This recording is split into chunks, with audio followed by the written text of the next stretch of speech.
ทิเตโหตุสัพพทาเอตัสสมิงสัมมาเยนะโตโมพันลานันจะทัสสะปังเยเนตุทิเตวิสวาโพชังเกสัตตะเอสเยเต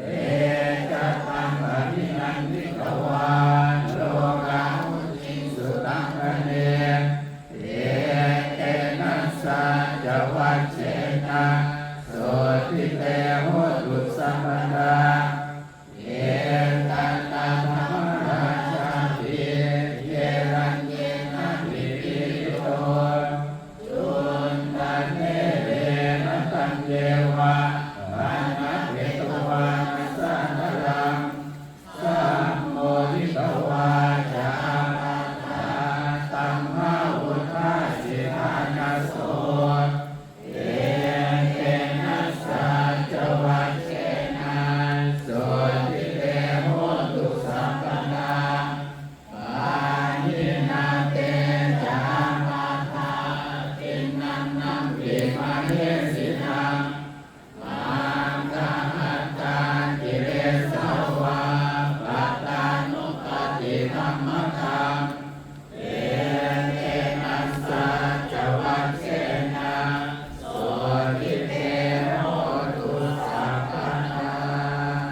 อติปุณณอิสสวิชโยธัมโมโลเกอนุตตโรสั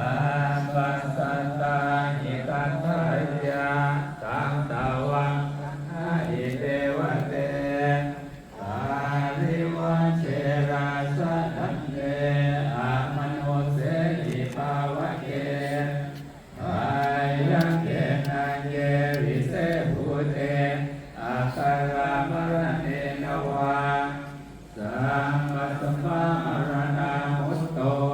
ทาเตนวาการมาริตาตาเสวะอานุภาเวนะโหตุเทโวสุขิสนาสุอาสิรังสมานายะธัมมังสุจาริกังเจเรตาเสวะอานุภาเวนะโหตุเทโวสุขิสนาเรติทังกินติทังปูชาดารังวัจนังคารุปาเรสังเรสนังสุตวาตัสสะอายุปวัฏฏิติสัพพโตวาพุทธรัตนังโอสานังอุตตมังวรังเอตังเดวามนุสสานังพุทธเตเชนะโสตินานาสันตุปานวาสัพเพตุมาโรปัสสะเมตุเตสักกัตตวาธัมมรัตนังโอสานังอุตตมังวรังปาริลาโภปัสสะมานังธัมมเตเชนะโสตินานาสันตุปานวาสัพเพรายาโภปัสสะเมตุเตสักกัตตวาสังฆรัตนังโอสานังอุตตมังวรังอาหุนยังปาหุนยังสังฆเตเชนะโสตินานาสันตุปานวาสัพเพโลกาโภปัสสะเมตุเตวิปัสสิสนามัตโตจักโกมานัสสะเยมะโตเทติสัพพินัมมัตโตสัพพะโมตานุกัมมิโตเวสัพพุทธนามัตโตนะหัตถะกัสสะตะปัสสิโนนะมาโตตะพุทธัสสะมาราเสนะปะมัตติโนโตนะคะมานาสนะมาโต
วามุนิโนตันเตชะสาภวตุเตชะยมังคลังลังอาทิเตกัมมิโยจิตัสสะภะระติโอรัมปนารวะกัมมะกัมมะทะกายะคังทันเตสุทันตวิธินาชิตวามุนิโนตันเตชะสาภวตุเตชะยมังคลังลังนาราธิริงอัชวรังปฏิมัตถภูตังภาวันติจักขมัสสเนวสุทารุนันตังเอตังปุเสดวิธินาชิตวามุนิโนตันเตชะสาภวตุเตชะยมังคลังลังอุปเปตามะเปหัตถสุทารุนันตังอาวันติโยชนะปัฏฐังปุริมาลวันตังเอเตปิสังฆตัมโมชิตวามุนิโนตันเตชะสาภวตุเตชะยมังคลังลังอาวานกัตตมุทารังวิวัคคัปปินิยาจินจายะโกทวัจนังชนะกายมัจเจ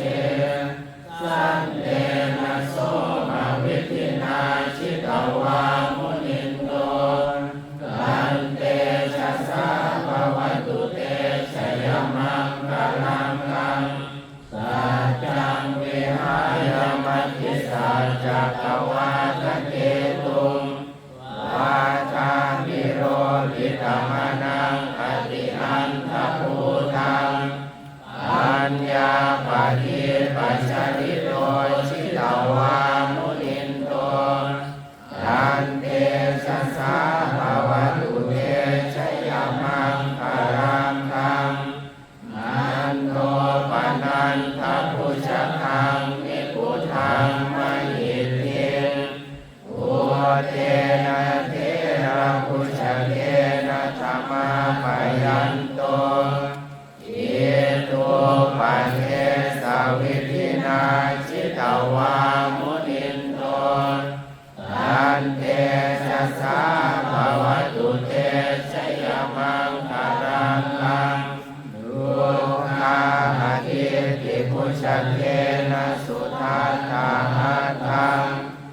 ธัมมังวิสุทธิชุติเมธิปังกาภิธานังญาณาคเทนะวิธินาชิตวามุนินโนตันเตชะสาภวตุเตชะยมังคลังลังเอตาปิพุทธชยมังคละอาตถาทาโยวาจโนทินาทิเนสารเตมะตันติเยตวานะเนกวิวิธานิจุปัฏฐวานิโมขังสุขังอธิธรรมเมยนะโรสัพพัญโยอาการุณิโกนาโตนิทายาสัพพปานินังอุเรตาวาปารมิสัพพะปะโตสัมโพธิมุตตมังเอเตนะสัจวัชเชนะโหตุเตชะยมังคลังชายันโตโพธิยาโมเรสักกายานังอันติวัตโนเอวังตาวังวิชโยโหหิชยสุชยมังคะเรอาปาราชิตปัลลังเกสิเสปัทาวิโภคะเรอาภิเสเกสาปะพุทธานังอาคาปะโตปะโมทติสุนัตตังสุมังคารังสุปาปาตังสุ ติตังสุขโนสุโตจาสุยิทังพระมจาริสุปาทากินังกายกรรมังวาจากรรมังปาทากินังปาทากินังมโนกรรมังปานิทิเตปาทากินังปาทากินานิกัตตวานราพันตาเถ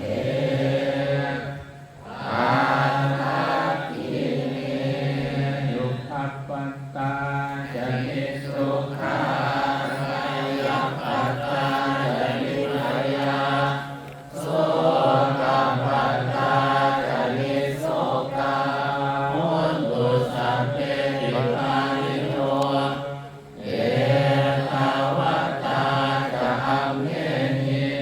สัมปะตังปุญญสัมปะทังสัพเพเทวานุโมทันตุสัพพสัมปติสิทธิยาทานังทานังตุสัทธายาสิรังรักขันตุสัพพทาภาวนาทิรธาหุนตุ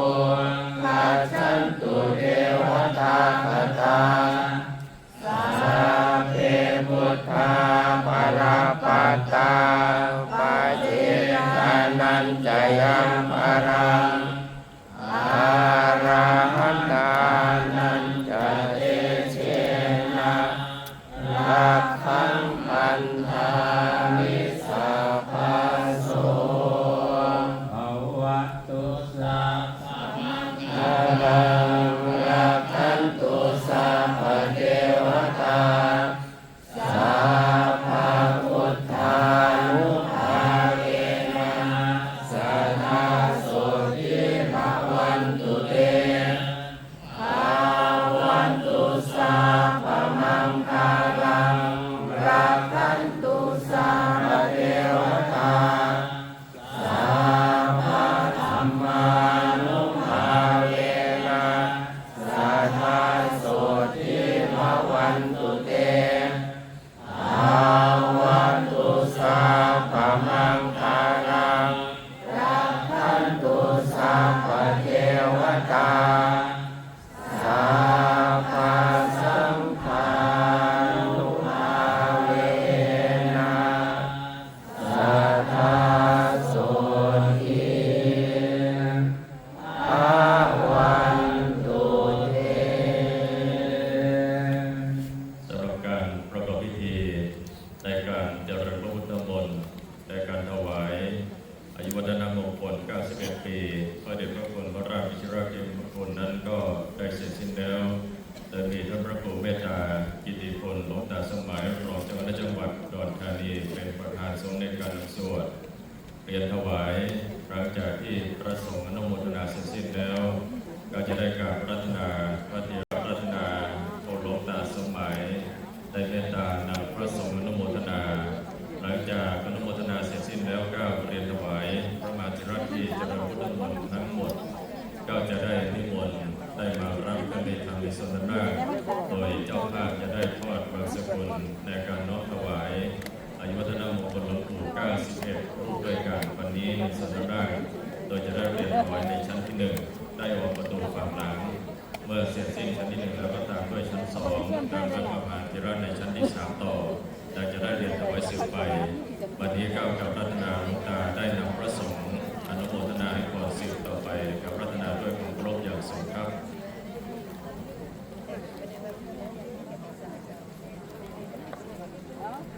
ตั้งเป้าวันที่4 เดือนก็ตายเป็น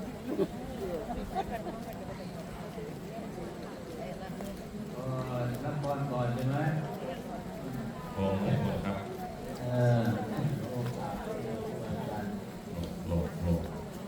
ยะถาวาริวหาปุราปาริปุเรนติสาคารังเอวะเมวะอิโตทินังเอตานังบุคคปฏิอิจิตังปฏิตังตุมหั สัมเมปุเรนตุสังกปาจันโนปนราโสยะถามณิโตติราโสยะถา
บัดนี้เจริญพรเรียนเชิญ